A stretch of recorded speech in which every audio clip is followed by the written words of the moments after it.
ഞാൻ നിക്കുവിനെ പറഞ്ഞു വിടട്ടെ? വേണ്ട ചേട്ടാ, ഏട്ടൻ ഉറങ്ങിക്കോട്ടെ. എന്തായാലും നീ ഉറക്കം വരാതെ നിൽക്കുമല്ലേ, രണ്ടുകൂടെ സംസാരിച്ചിരിക്കുക. അത് പറഞ്ഞതും അവൾ ചിരിച്ചു. അവൻ നേരെ നിക്കുവിൻ്റെ അടുത്തേക്ക് ചെന്നു. ഡാ എഴുന്നേൽക്ക്. മനു അവനെ തട്ടി വിളിച്ചു. എന്തുവാടേ, ഒന്ന് ഉറങ്ങിക്കോട്ടെ, ഇറങ്ങിപ്പോവില്ലേ? എടാ ദേ നിന്നെ ജെനി വിളിക്കുന്നു. അവൾ നിന്നെ നോക്കി ബാൽക്കണിയിൽ നിൽപ്പുണ്ട്. അത് കേൾക്കേണ്ട താമസം അവൻ ചാടി എഴുന്നേറ്റു. ഇപ്പം നിനക്ക് എഴുന്നേൽക്കാൻ അറിയാം അല്ലേ? മനു ഇളിയിൽ കൈകുത്തി നിന്നുകൊണ്ട് ചോദിച്ചു. നീ വെറുതെ പറഞ്ഞതായിരുന്നോ തെണ്ടി? നിക്കു കപട ദേഷ്യത്തോടെ ചോദിച്ചു. അല്ല, അവൾ അവിടെയുണ്ട്. അവൾക്ക് ഉറക്കം വരുന്നില്ലെന്ന്. ഞാൻ പോത്തുപോലെ ഉറങ്ങുന്ന അവളെ ഒന്ന് ഉണർത്തിയിട്ട് വരാം. നീ ജെനിയുടെ അടുത്തേക്ക് ചെല്ല്. അവൻ പറഞ്ഞതും നിക്കു കട്ടിലിൽ നിന്നും എഴുന്നേറ്റു. അവൻ്റെ അടുത്ത് ചെന്ന് അവനെ കെട്ടിപ്പിടിച്ചു. കവളിൽ ചുണ്ടുകൾ ചേർത്തു. എന്തുവാടേ? മനു കൈകൾ മലർത്തിക്കൊണ്ട് ചോദിച്ചു. താങ്ക്സ് അളിയ, നീ ഉറങ്ങാഞ്ഞതുകൊണ്ടല്ലേ അവളവിടെ നിൽക്കുന്നത് കണ്ടത്, നിക്കു ചിരിയോടെ പറഞ്ഞു. പിന്നെ പോയി മുഖമൊന്ന് കഴുകിയിട്ട് അവളുടെ അടുത്തേക്ക് നടന്നു. മനുവും കതകടച്ചിട്ട് ചിന്നു കിടക്കുന്ന മുറിയിലേക്ക് ചെന്നു. നിക്കു ചെന്നപ്പോഴും ജെനി റെയിലിങ്ങിൽ പിടിച്ച് ദൂരേക്ക് നോക്കി നിൽക്കുകയായിരുന്നു. അവൻ പതിയെ പുറകിൽ കൂടി ചെന്ന് അവളുടെ വയറിലൂടെ കൈ ചുറ്റി അവളുടെ തോളിൽ താടി ഊന്നി നിന്നു. മനുവേട്ടൻ ഉണർത്തി അല്ലേ? തിരിഞ്ഞു നോക്കാതെ തന്നെ അവൾ ചിരിച്ചുകൊണ്ട് അവനോട് ചോദിച്ചു. നിന്നേക്കാൾ വലുതാണോ പെണ്ണെ എനിക്ക് ഉറക്കം? അവൻ അവളുടെ തോളിൽ ചുണ്ടുകൾ ചേർത്തുകൊണ്ട് പറഞ്ഞു. നീ എന്താടി ഉറങ്ങാഞ്ഞേ? നിനക്ക് ഉറക്കം വന്നില്ലേ? അതെന്തു പറ്റി? ആവോ അറിയില്ല, അവൾ പറഞ്ഞുകൊണ്ട് തിരിഞ്ഞ് അവനെ നോക്കി. എന്താ എൻ്റെ കൊച്ച് ആലോചിച്ച് നിന്നത്? അത് പറയ്. അതുണ്ടല്ലോ, ഏട്ടനെ വഴക്കു പറയോ? പറയണോ? പറയരുത്. എങ്കിൽ ഞാൻ പറയില്ല. ഇല്ല പറയില്ല. പറയ്, എന്താ ആലോചിച്ചത്? പറയില്ലല്ലോ, അവൾ വീണ്ടും ചോദിച്ചു. ഇല്ലടി പെണ്ണെ, പറ. അതെ, ഞാനിങ്ങനെ ആലോചിക്കുകയായിരുന്നു ഏട്ടാ. എത്ര പെട്ടെന്നല്ലേ എല്ലാം നടന്നത്.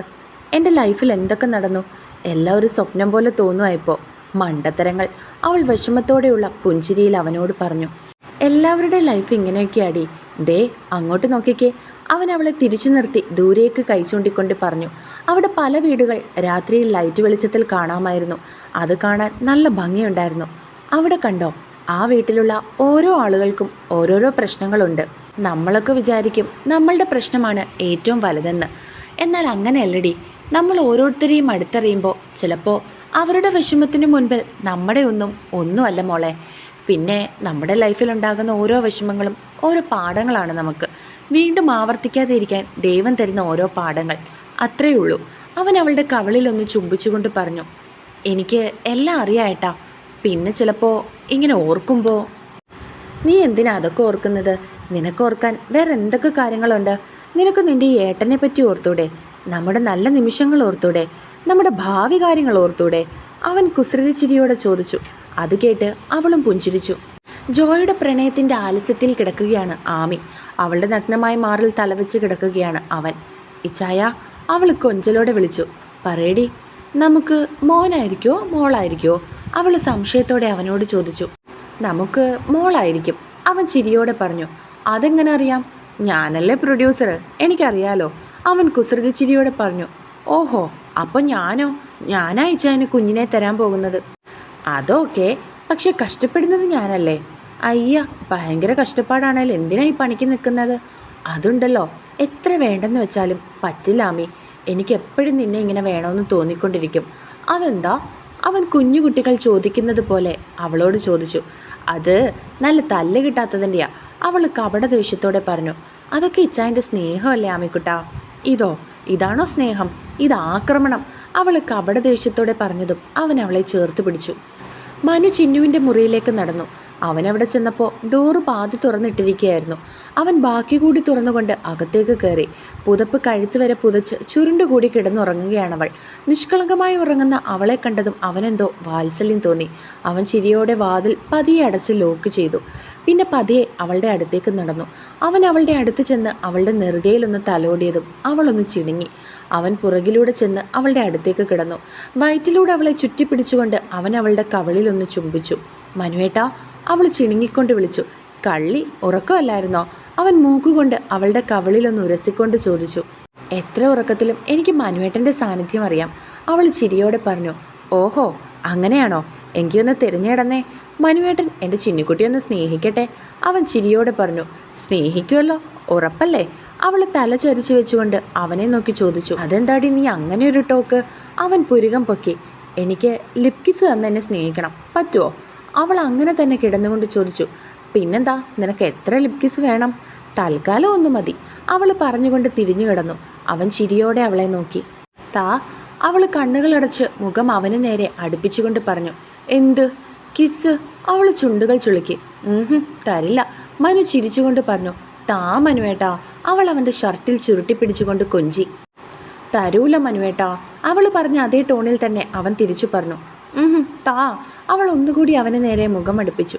അവൻ ചിരിയോടെ അവളുടെ പിൻകഴുത്തിൽ പിടിച്ച് അവൻ്റെ അടുത്തേക്ക് അടുപ്പിച്ചു.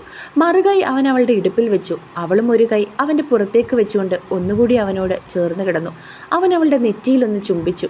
അവൾ ചിരിച്ചുകൊണ്ട് കണ്ണുകൾ അടച്ചു. അവൻ്റെ കണ്ണുകൾ പുഞ്ചിരിക്കുന്ന അവളുടെ ചുണ്ടിലേക്കെത്തി. കണ്ണുകളെ ഇറുക്കിയടച്ച് ചുണ്ടിൽ പുഞ്ചിരിയുമായി അവൻ്റെ ചുംബനവും കാത്ത് കിടക്കുകയാണവൾ. അവൻ അവളുടെ ചുണ്ടിലേക്ക് ചുണ്ടുകൾ ചേർത്തതും അവളൊന്ന് ഞെരുങ്ങിക്കൊണ്ട് അവനെ ഇറുക്കി പിടിച്ചു. അവൻ കണ്ണുകൾ തുറന്ന് അവളെ നോക്കി. തന്നെ നോക്കി വശ്യമായി ചിരിക്കുന്ന തൻ്റെ പെണ്ണിനെ പ്രണയത്തോടെ അവൻ നോക്കി. ഏട്ടാ, അവൾ അവൻ്റെ ഷർട്ടിൽ ചുരുട്ടിപ്പിടിച്ചുകൊണ്ട് വിളിച്ചു.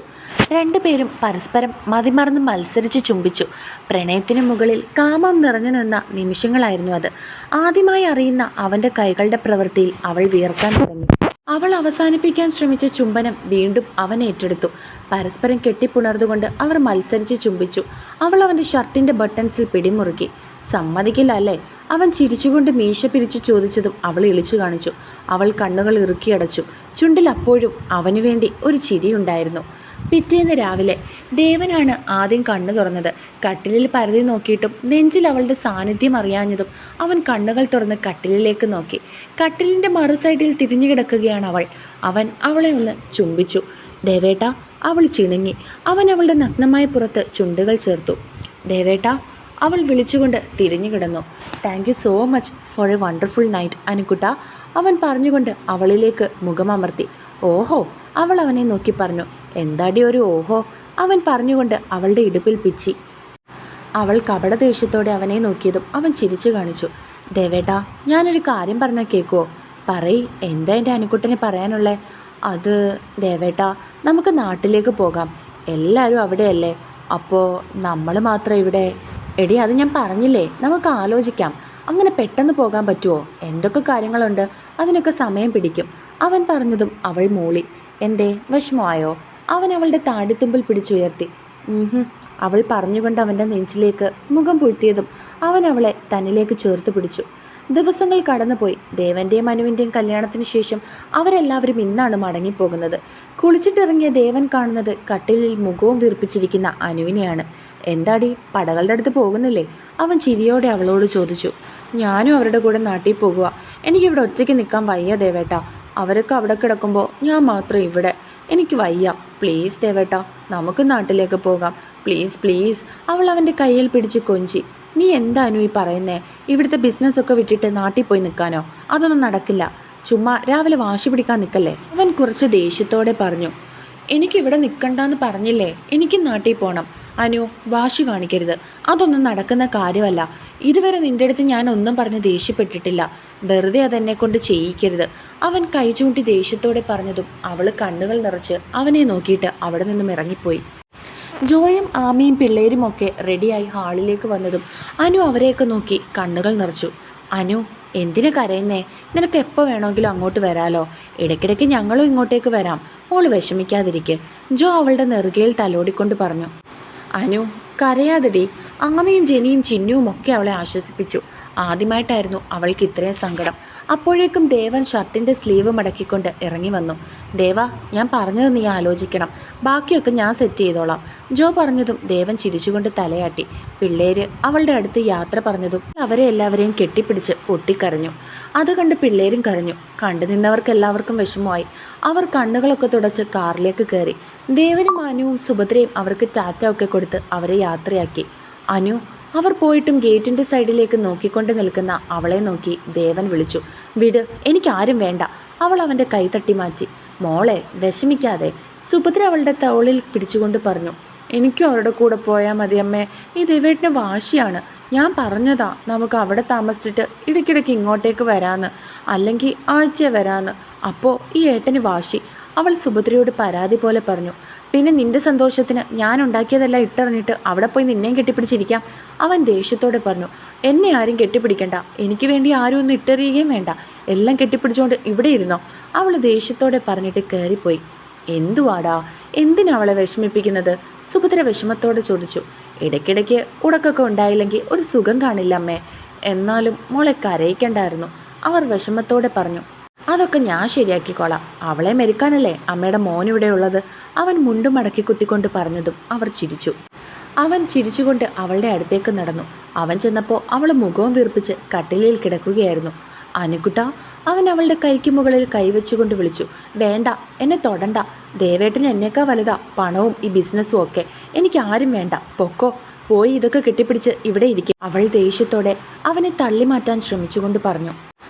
അങ്ങനെ പറയാതെ, എനിക്ക് എൻ്റെ പെണ്ണിനെയല്ലേ ഏറ്റവും കൂടുതൽ ഇഷ്ടം, എൻ്റെ പെണ്ണും എൻ്റെ അമ്മയും കഴിഞ്ഞേ ഉള്ളൂ എനിക്ക് മറ്റാരും, അവൻ ചിരിച്ചുകൊണ്ട് പറഞ്ഞു. എന്നിട്ട് എൻ്റെ ആഗ്രഹം സാധിച്ചു തരാൻ ഏട്ടന് വയ്യല്ലോ, അവൾ മുഖം വീർപ്പിച്ചു. അത് ആഗ്രഹമല്ലല്ലോ, വാശിയല്ലേ. എന്ത് വാശി? അവരുടെ കൂടെ പോയി നിൽക്കാൻ ആഗ്രഹിക്കുന്നത് എങ്ങനെയാ വാശിയാകുന്നത്? അത് പറയ്. അനു, ഈ ബിസിനസ്സൊക്കെ വിട്ടിട്ട് അവിടെ പോയി എങ്ങനെയാടി നിൽക്കുന്നത്? എൻ്റെ കഷ്ടപ്പാടൊക്കെ നിനക്കറിയാവുന്നതല്ലേ. ആ കഷ്ടപ്പാടൊക്കെ ഇല്ലാതെയാക്കി അവിടെ പോയി നിൽക്കണമെന്നാണോ നീ പറയുന്നത്? ആണോ? അങ്ങനെ ഞാൻ പറഞ്ഞില്ലല്ലോ. നമുക്ക് എല്ലാ ആഴ്ചയിലും ഇവിടെ വന്ന് ഇതൊക്കെ നോക്കാം. പ്ലീസ് ദേവേട്ട, അതൊന്നും നടക്കില്ല അനു, നീ വെറുതെ വാശി കാണിക്കാൻ നിൽക്കണ്ട. നിൽക്കുന്നില്ല, എന്നോട് ഇനി മിണ്ടാനും വരണ്ട, കേട്ടല്ലോ, എനിക്ക് ആരും വേണ്ട, അവൾ ദേഷ്യത്തോടെ പറഞ്ഞു. നീ നിൻ്റെ ഇഷ്ടം പോലെ കാണിക്ക്, ചുമ്മാ വാശിയും കാണിച്ചുകൊണ്ടിരിക്കുക, പറഞ്ഞ മനസ്സിലാവില്ലെങ്കിൽ പിന്നെ എന്ത് ചെയ്യാനാ, അവൻ ദേഷ്യത്തോടെ പറഞ്ഞിട്ട് ഇറങ്ങിപ്പോയി. അന്ന് അനു ദേവനോട് മിണ്ടാതെ മുഖവും വീർപ്പിച്ച് നടന്നു.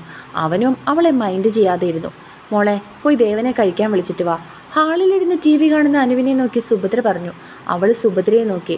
അമ്മയ്ക്ക് കാല് വയ്യാത്തത് കൊണ്ടാ, എൻ്റെ മോളല്ലേ, വാശി കാണിക്കാതെ പോയിട്ട് വാ, ഉച്ചയ്ക്ക് രണ്ടും കൂടി പിണങ്ങി വഴക്കുണ്ടാക്കി ഒന്നും കഴിച്ചില്ല, പോയിട്ട് വാ, അവർ പറഞ്ഞതും അവൾ തലയാട്ടിക്കൊണ്ട് മുകളിലേക്ക് നടന്നു.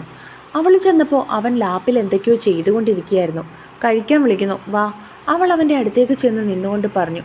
അവൻ അവളെ ഒന്ന് നോക്കിയിട്ട് വീണ്ടും ലാപ്പിലേക്ക് നോക്കി. ദേവേട്ടാ, കഴിക്കാൻ വരാൻ. എനിക്ക് വേണ്ട. അതെന്താ വേണ്ടാത്തേ? അമ്മ നോക്കിയിരിക്കുന്നു, വാ ദേവേട്ടാ. എനിക്ക് വേണ്ട, ഉച്ചയ്ക്ക് നിന്നെ ഞാൻ കഴിക്കാൻ വിളിച്ചപ്പോൾ നിനക്ക് വരാൻ വയ്യായിരുന്നല്ലോ, അത് എനിക്ക് വിശപ്പില്ലാഞ്ഞതുകൊണ്ടാണ്. എനിക്കും വിശപ്പില്ല.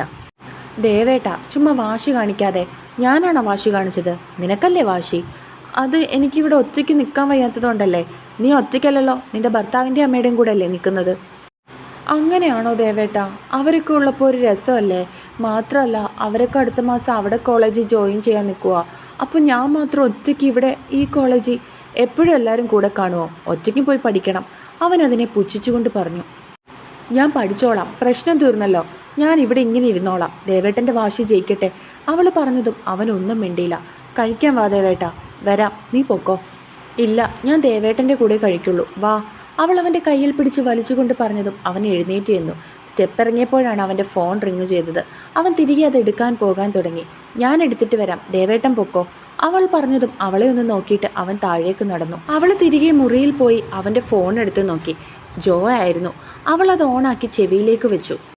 ദേവാ, ഞങ്ങളിങ്ങ് എത്തി കേട്ടോ. പിന്നെ അനുമോളെ കുറേ വിഷമിപ്പിക്കാൻ നിൽക്കണ്ട, നിങ്ങൾ ഇങ്ങോട്ട് വരുന്ന കാര്യം അവളോട് പറഞ്ഞേക്കണം കേട്ടോ. ഒരുപാട് അവളെ വട്ടം കറക്കാൻ നിൽക്കണ്ട. പിന്നെ നീ പറഞ്ഞതുകൊണ്ടാണ് ഞാൻ ആമയോടൊന്നും പറയാഞ്ഞത്. അവൾക്കൊരു സർപ്രൈസ് കൊടുക്കാമെന്ന് കരുതി. ഞങ്ങളുടെ എസ്റ്റേറ്റ് നാളെ പണിക്കാരെ നിർത്തി ഞാൻ വൃത്തിയാക്കിയിടാം. എത്രയും പെട്ടെന്ന് പെട്ടിയും കിടക്കെ എടുത്ത് ഇനി പോരെ. എടുത്ത പാടെ ജോ പറയുന്നത് കേട്ടതും അനുവിൻ്റെ കണ്ണുകൾ വിടർന്നു. അവൾ തിരികെ ഒന്നും പറയാതെ ഫോണുമായി താഴെ കോടി.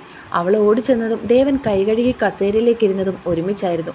അവൾ ഓടിച്ചെന്ന് അവൻ്റെ മടിയിലേക്ക് കയറിയിരുന്ന് അവൻ്റെ മുഖം മുഴുവൻ ചുംബനങ്ങൾ കൊണ്ട് മൂടി. അവൻ അവൾ എന്താ കാണിക്കുന്നതെന്ന് ഞെട്ടിയിരിക്കുകയായിരുന്നു. സ്പൂൺ തറയിൽ വീഴുന്ന സൗണ്ട് കേട്ടതും അവൾ തിരിഞ്ഞു നോക്കി. സുഭദ്ര കണ്ണും തള്ളി അവളെ നോക്കി നിൽക്കുകയാണ്. അത് കണ്ടതും അവൾ ഒരു വളിച്ച ചിരി പാസ്സാക്കിക്കൊണ്ട് അവൻ്റെ മടിയിൽ നിന്നും എഴുന്നേറ്റ് ഫോൺ അവന് നേരെ നീട്ടി. അവൻ ഫോണിലേക്ക് നോക്കി. ജോ എന്ന് കണ്ടതും അവന് കാര്യങ്ങൾ ഏകദേശം പിടികിട്ടിയിരുന്നു. അവൻ ഫോണുമായി പുറത്തേക്കിറങ്ങി. എന്തുവായിരുന്നു? സുഭദ്ര അവളെ നോക്കി പുരികം പൊക്കി. അവൾ ജോ പറഞ്ഞ കാര്യങ്ങളൊക്കെ അവരോട് പറഞ്ഞു. അവൾ പറയുന്നത് കേട്ടിട്ടും ഞെട്ടാതെ നിൽക്കുകയായിരുന്നു അവർ. അമ്മ എന്താ ഇത് കേട്ടിട്ട് ഞെട്ടാത്തെ? അവൾ സംശയത്തോട് ചോദിച്ചു. ഞാൻ ഇതൊക്കെ അറിഞ്ഞതാ മോളെ, ദേവൻ എന്നോട് പറഞ്ഞിരുന്നു നീ അറിയരുതെന്ന്. അവനെന്നെ വിലക്കി, അതുകൊണ്ടാണ് ഞാൻ മോളോട് പറയാഞ്ഞത്, അവർ ചിരിച്ചുകൊണ്ട് പറഞ്ഞതും അവൾ മുഖം വീർപ്പിച്ചു. വെളിയിലേക്ക് ഇറങ്ങിയ ദേവൻ ഫോൺ എടുത്ത് ചെവിയിലേക്ക് വെച്ചു. ഡാ, എടുത്തപാടെ അവൻ ജോയെ 4 തെറി അങ്ങ് വിളിച്ചു. അത് കേട്ട് ജോ ഞെട്ടി.